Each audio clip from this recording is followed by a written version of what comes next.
안녕하세요, 체질닥터입니다. 오늘은 전 세계에서 가장 많이 판매되고 소비되는 음료죠. 매일 200여 국가에서 매일 20억 잔씩 초당 2만 잔이 넘게 팔리는 음료. 오늘 다뤄볼 음료수는 코카콜라입니다.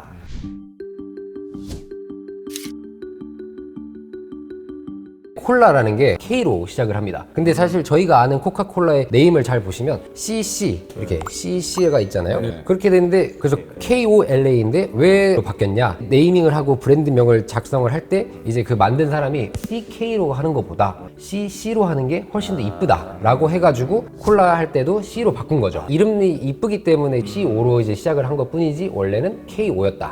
라고 생각을 하시면 될 것 같습니다. 그 코카콜라의 경쟁자는 물이다 이렇게 하는 거 들어보셨을 거예요. 그만큼 전 세계에서 엄청 많이 팔리고 지금 미국 이번에 대통령 트럼프 대통령 아닙니까? 예. 그 집무실에 빨간 버튼이 있다 그러더라고요. 그게 뭐냐 처음에는 이제 막 사람들이 궁금해했는데 알고 보니까 그 버튼을 누르면 코카콜라가 온다는 코카콜라 버튼입니다.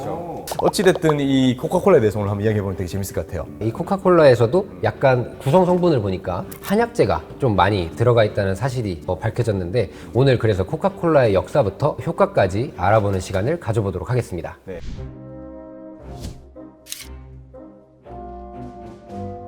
저는 콜라를 그렇게 좋아하지는 않습니다. 왜냐면 어릴 때부터 탄산을 잘 못 먹었어요. 이게 목이 따가워서. 네, 그래서 이제 콜라뿐만이 아니라 다른 탄산수도 잘 안 먹는 편인데 요새 조금 나이가 들다 보니까 어떤 때는 가끔씩 먹는 게 좀 약간 편할 때가 있어요, 이상하게. 탄산음료지만 소화제로도 좀 많이 드시는 분들이 꽤 계시잖아요. 맞죠. 특히 그 코카콜라 같은 경우는 소화가 안 될 때 코카콜라 먹으니까 괜찮아졌어요. 이렇게 이야기하시는 분들 저는 꽤 많다고 알고 있는데. 근데 정말 옛날부터 어른들이나 아니면 주변에 많은 분들을 보면은 소화 안 될 때 탄산 음료를 찾으시는 분들이 꽤 있으셨거든요. 소화가 안 될 때 환타를 먹어도 되고 사이다를 먹어도 되는데 유달리 왜 소화가 안 되면 코카콜라 먹냐 이런 이야기를 좀 해봐야 될 것 같은데. 코카콜라라는 게 처음에는 약으로 판매가 됐습니다. 그 코카콜라가 맨 처음에 나왔을 때 약의 효능이 어떤 게 있었냐면 소화불량 개선, 숙취해소제, 자양강장제 이런 표를 들고 판매가 시작이 됐었습니다. 그래서 이제 역사를 처음부터 좀 되짚어 보면 코카콜라가 1886년 존 스티스 펜버튼이 처음 만들게 되었습니다. 제가 알기로 펜버튼이라고 하는 사람이 약간 한의학 같은 의학을 공부했다 이렇게 제가 알고 있었거든요. 저도 이제 이거를 알지는 못했는데 또 이 콜라에 대해서 좀 알아보고 하다 보니까 톰소니언 의학이라는 이게 어떤 화학적인 약의 부작용에 좀 대항해서 이런 생약 성분들을 가지고 인류를 치료해보자 라고 하는 약간 대체의학? 네, 대체의학. 맞죠. 그래서 이제 톰소니언 의학을 공부한 이제 이 펜버튼이 자신이 이제 콜라를 만들기 시작을 했는데 톰소니언 의학을 공부한 사람이다 보니까 콜라의 시작이 사실상 이제 약으로 시작이 됐고 처음에 약국에서 판매가 좀 시작이 됐습니다. 그래서 이제 처음 시작을 한번 되짚어 보면 원래는 살짝 어떤 제품을 좀 카피해서 만든 제품이었습니다. 그게 뭐였냐면 백마리안이라는 우울증 치료제이면서 자양강장제류로 팔리는 것을 좀 베낀 거죠. 그러면 우울증 치료제라고 하면 옛날이니까 진짜 마약 성분가 또 좀 들어갔나요? 백마리안이 성분을 보면 와인이랑 코카인인데 와인이야 뭐 저희가 이제 워낙 유명한 네. 술이니까 다들 아시겠지만 코카인 요즘에는 이제 다 어느 정도 아시는 것 같습니다. 코카인은 사실상 이것도 진짜 마약인 거죠. 약으로 쓰기 위해서 이 진통 효과가 있는 코카인을 쓴 거라서 사실상 마약이 들어가 있다고 봐야죠. 그래서 이제 존 스틴스가 이걸 보고 진통 효과가 있는 코카의 나뭇잎하고 와인하고 여기에 콜라 나무 열매에서 이제 추출한 그 성분들을 넣고 그 다음에 다미아나라는 흥분제를 섞어서 만드는 게 이름을 프렌치 와인 코카라고 했습니다. 그러면 코카콜라라는 말이 마약김밥이랑 뭐 비슷한 이런 네이밍이네요. 마약김밥. 맞죠. 근데 사실 저희가 이제 코카인을 효능 같은 거나 이제 부작용들을 잘 생각을 해보면 마약 같은 것도 처음에 시작할 때는 진통 효과도 굉장히 세고 어떻게 보면은 약으로 나왔을 때 좀 선풍적인 인기를 좀 끌었을 것 같잖아요. 네, 그래서 만병통치약, 그 다음에 뭐 성기능 향상 효과 이런 걸로 약국에서 판매가 됐습니다. 그러면 코카콜라가 처음부터 이렇게 음료수 나온 게 아니고 약국에서 판매된 약이었다 이렇게 생각하면 되겠네요, 그죠? 맞습니다.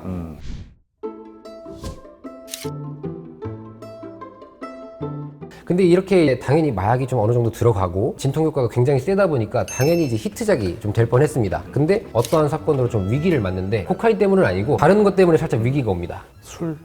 그렇죠. 이게 미국이잖아요. 미국에서 정말 이때 이 시기에 금주법이 시행이 됩니다. 마약은 오히려 코카인은 허용이 되는데 와인 들어갔다고 그러면 안 된다 이 말이죠. 그렇죠. 와. 그렇기 때문에 미국에서 금주법이 시행이 돼서 포도주를 탄산수로 대체하는 일화가 생깁니다. 그래가지고 이제 포도주를 탄산수로 바꾸고 다른 첨가물들까지 이제 넣으면서 히트를 다시 치기 시작하죠. 그러면 지금의 지금 술이 아닌 와인이 아닌 코카콜라가 탄생된 거는 미국의 금주법 때문에 만들어진 맞습니다. 그런 맛이다 이렇게 보죠. 맞습니다. 그러면 이 펜버튼 엄청 부자가 됐습니까? 펜버튼 존 스티브 펜버튼 그러면 엄청 많이 팔았으니까 제가 볼 때는 부자 됐을 것 같은데. 그때 참전도 해가지고 아픈 상태에서 사실은 자기의 몸을 치료하려고 만든 약이었다 보니까 금방 지병으로 위암으로 결세를 했는데 그때 이제 펜버튼이 죽기 전에 코카콜라가 이제 회사였으니까 지분이 있지 않겠습니까? 요거를 주변 사람들한테 다 나눠줬어요. 근데 이 중에서 에이사 캔들러라는 약재상이 있었습니다. 근데 이 사람이 다 투자를 해서 모든 지분을 가져와서 사실상 코카콜라의 그 지분이 다 에이사 캔들러한테 넘어가게 되는 거죠. 그래가지고 이제 이 에이사 캔들러라는 약재상이 어떻게 했냐면 약과 음료의 이제 애매한 위치였는데 이때 시기가 하필이면 미국 스페인 전쟁이 일어납니다. 전쟁을 하면 나라에서 당연히 뭐가 필요하죠? 돈이 필요하죠. 세금이 필요하죠. 그쵸. 세금이 필요하다 보니까 이제 세금을 크게 걷는데 사실 뭐 지금도 뭐 바이든이나 뭐 트럼프 정책에서도 항상 이제 제약회사를 치잖아요. 그쵸. 여기서도 이제 약에 세금을 세게 올리는 정책을 핍니다. 그러면서 이 사람은 자기가 이제 팔아야 되는데 세금을 너무 많이 내게 되는 거죠. 약이라는 것 때문에. 그래서 약이라는 지위를 포기하기 위해서 이번엔 코카인을 뺍니다. 그래서 지금 이제 코카인이 빠지게 된 거네요. 맞죠. 그렇게 하면서 그 안에 들어있던 카페인 함량도 좀 줄이게 되고요. 그래서 이제 콜라 레시피에서 코카인 추출물, 콜라 추출물을 결국 뒤에서는 다 빼는 거죠. 그러면 지금 이름이 코카콜라인데 코카도 없고 콜라도 없는 거네요? 그쵸. 이제 알맹이가 다 빠지고 나서 이름만 남게 된 케이스가 되는 거죠. 그렇게 하고 나서 이제 에이사 캔들러가 인수를 한 뒤에도 이제 이렇게 해가지고 잘 팔리게 됐습니다. 근데 이제 두 번째 위기가 맞게 되는데 이때 너무 많이 팔리니까 레시피가 좀 유출이 됩니다. 잘 생각해보면 레시피가 유출될 일이 없는데 왜 유출이 됐을까 했을 때 이 코카콜라에서 가장 중요한 사건인 보틀링 사업을 해서 유출이 됐다라고 합니다. 보틀링 사업이 뭡니까? 이제 잘 생각해 보시면 탄산 음료 매장에서만 이제 팔았거든요. 이제 약국에서 팔 이유가 없죠. 그렇게 했는데 이제 저희가 뷔페나 이런 데서 따라 마시는 그 탄산 음료 보시면 알바 해보시면 아시겠지만 이게 탄산이랑 원액이랑 섞습니다. 이렇게 섞어가지고 팔아가지고 원래는 그게 이제 조합이 잘못되면 맛이 되게 없게 나오는 경우도 있잖아요. 이렇게 섞어서 나올 때 그렇게 팔았습니다. 그래가지고 원액을 지역에다가 뿌리고 그 지역에서 병에서 담고 탄산수를 섞어서 판매를 할 수 있게 해버린 거죠. 사실 요것 때문에 아주 급속도로 팔리게 된 거죠. 왜냐면은 원액만 보내주고 비율만 알아서 맞춰라 라고 해가지고 급속도로 이제 확산을 시켰는데 오히려 그게 원액을 그 사람들이 가지게 되니까 그럼 이제 원액을 분석도 하다 보니까 콜라에 아류작들이 이제 막 나오기 시작하는 거죠. 사실은 이렇게 해가지고 잘 된 게 세계 2차 대전 때도 전쟁에서도 이제 보급할 수 있는 원동력이 됩니다. 요 보틀링 사업이라는 게. 그래가지고 이제 미군이 34개월 동안 이제 전쟁을 했을 때 마신 콜라병이 몇 병인 줄 아십니까? 네, 와 이거는 잘 모르겠는데 원장님 한번 말씀해 주시죠. 전쟁 당시에 34개월 동안 판 게 30억 병입니다. 엄청나게 그냥 먹었단 말이네요. 쉽게 말해서 미군들이.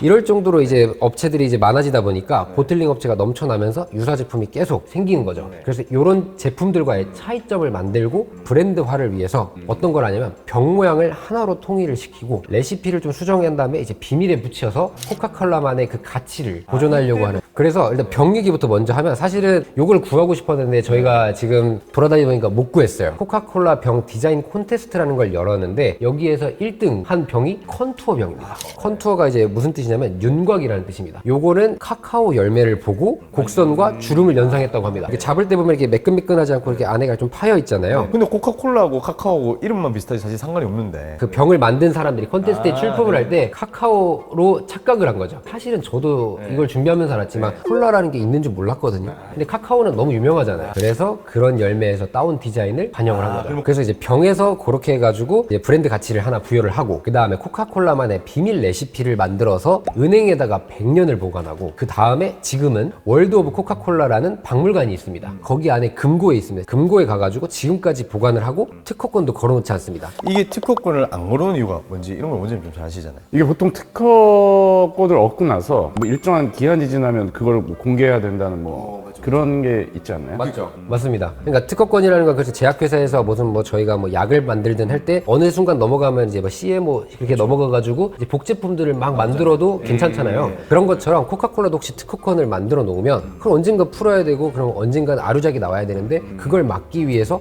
특허도 아예 내지 않고 그냥 비밀에 붙여버린 거죠. 근데 이 레시피가 비밀에 붙여진 것 같지만 이게 디스 아메리칸 라이프라는 팟캐스트라는 곳에서 미국 애틀랜타 일간지의 원고에서 발견된 레시피를 공개를 한 적이 있습니다. 그러니까 코카콜라 레시피가 공개가 됐단 말이네요. 네, 그렇죠. 결국엔 이제 공개가 약간 됐는데 이게 사실